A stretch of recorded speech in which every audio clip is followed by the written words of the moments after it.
Hello friends, welcome back to my channel. कैसे हैं आप सब। आज हम रोंडा बैन द्वारा लिखी किताब द सीक्रेट के थर्ड चैप्टर को समझेंगे। थर्ड चैप्टर में रोंडा बैन ने बताया है कि आखिर हम द सीक्रेट को कैसे यूज़ करें। आप सब ने अलादीन के चिराग के बारे में तो सुना ही होगा। उस चिराग को अलादीन जब भी रब करता है तो उसमें से एक जिनी निकलता है और अलादीन की हर इच्छा को पूरी करता है।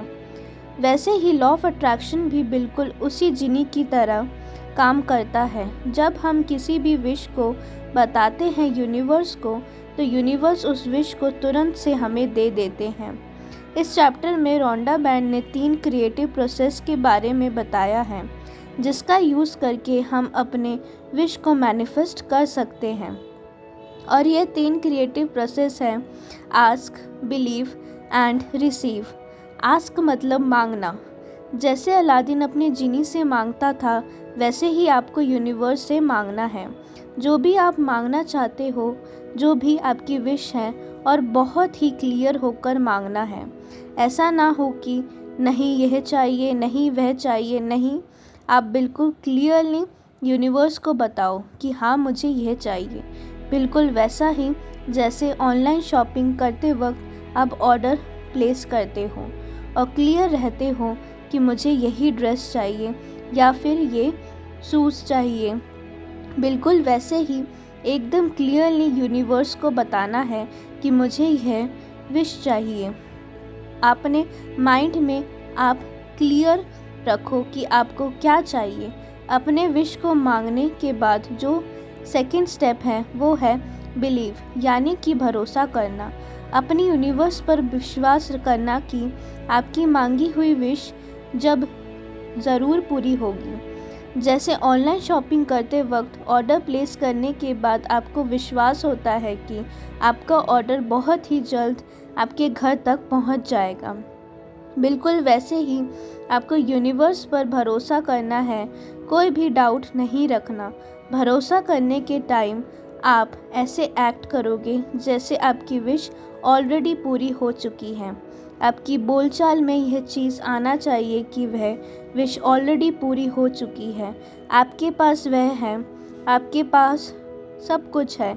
आपके सोच में यह चीज़ होनी चाहिए कि वो विश ऑलरेडी पूरी हो चुकी है। अपने विश को मांगने के बाद आप बिल्कुल वैसे ही सोचोगे जैसे आपकी विश ऑलरेडी पूरी हो चुकी है।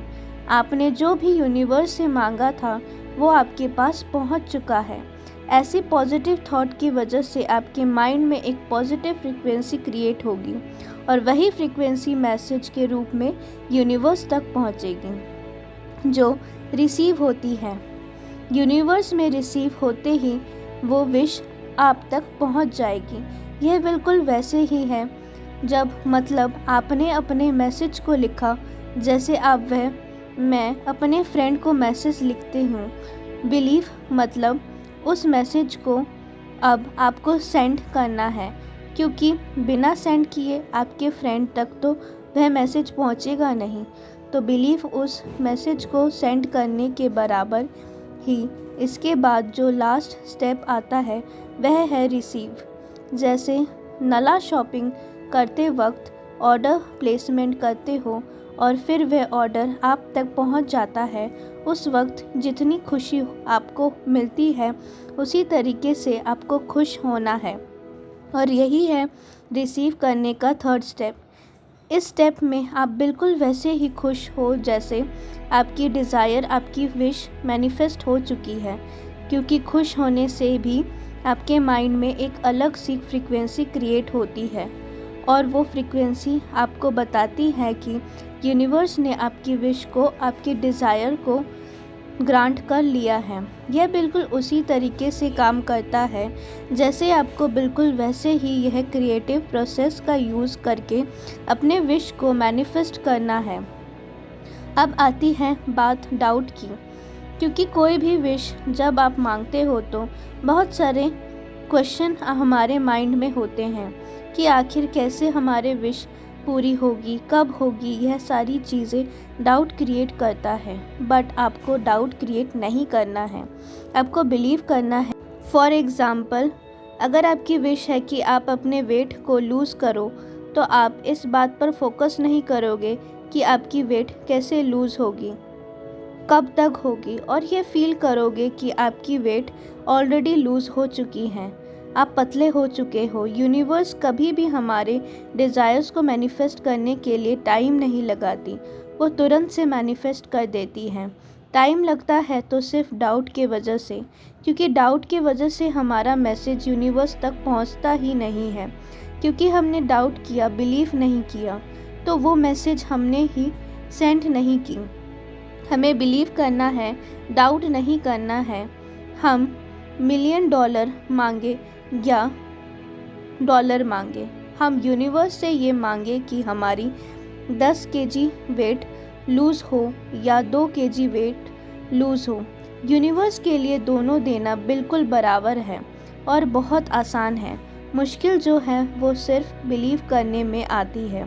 तो हमें बिलीव करना है कि यूनिवर्स हमारे विश को मैनिफेस्ट करेंगे और उनके लिए यह कुछ नहीं है, वह कर सकते हैं। लेकिन सबसे पहले हमें छोटे डिज़ायर्स, छोटी विशेस से स्टार्ट करना है, क्योंकि छोटी चीज़ें जिसमें रेजिस्टेंस कम होती है, डाउट कम होता है, वह इजीली मैनिफेस्ट होता है। और यह ढेर सारी मैनिफेस्टेशन अगर होगी तो आपके माइंड को यह बिलीव करना आसान हो जाएगा कि आपकी कोई भी विश, चाहे वह छोटी हो व बड़ी हो, वह आसानी से मैनिफेस्ट हो जाएगी। और यही 3 प्रोसेस के बारे में बताया है रोंडा बैन ने इस चैप्टर में। तो इस चैप्टर को समझने के बाद आज जो टास्क आपको करनी है वह है अपनी विश की स्क्रिप्टिंग। आपकी जो भी विश है, जो भी डिज़ायर है, उसकी आप अच्छे से स्क्रिप्टिंग करें। जैसे स्टोरी लिखते हो बिल्कुल वैसे ही आपके साथ जब कुछ अच्छा होता है और आप अपने फ्रेंड को खुशी खुशी बताते हो, ना मैसेज करते हो या लेटर लिखते हो, बिल्कुल वैसे ही खुश होके आप आज स्क्रिप्टिंग करो अपने विश को। जो भी आपको चाहिए, यह आज का टास्क है। तो आज आपको 5 मिनट के लिए मेडिटेशन करना है, फिर कोई एक ऐसा एक्टिविटी करना है जो करके आपको बहुत ज़्यादा खुशी मिले, और फिर अपने विश की स्क्रिप्टिंग करनी है। यह तीनों आज का टास्क है। तो आज आप यह टास्क करो और कल नए टास्क को लेकर मैं फिर से आपके साथ मिलूँगी। तब तक के लिए thank you, bye and take care.